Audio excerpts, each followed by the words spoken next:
Dito na ako sa labas ng PEA. Naghihintay lang ng barangay ko at bigaya dito.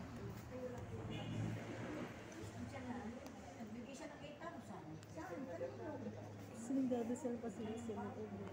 Diba kanina nandun ako nagdadasal ako. Petition number 8 yung dinadasal ko kung nagdadasal.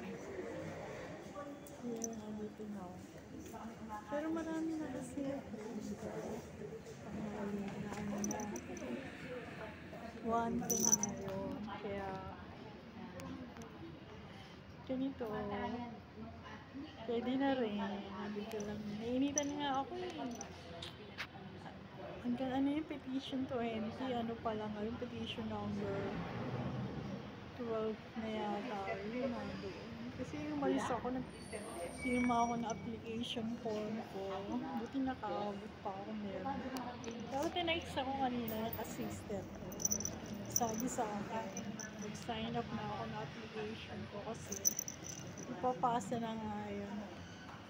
Ngayon, baka daw maiwanan ako, wala akong form. Kasi sa ano yung church application yun ng bawat organization dito sa St. Joseph Church. Ito meron akong ano, nagpirmahan ko na kanina. Hindi ko na sa inyo pinakita kasi nga baka naman kasi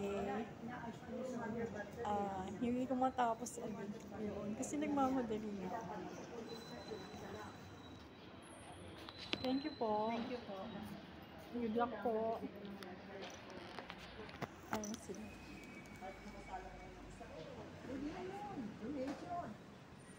Donation prayer. Wala eh. Kita mo na. Mga sisters ko yan. Ito na ang silabas kasi nga nag-expect nga kami ng 2,000 nag-marries namin. Gusto na namin maibalik kami sa second floor. Kasi before talaga, nasa second floor kami. Ngayon sinali kami sa church organization. So meron by group ngayon every 2 hours.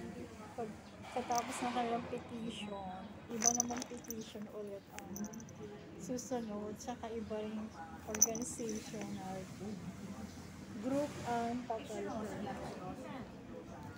Bye! Ito po yung Sister Glenda sa aming 2,000 Hail Marys.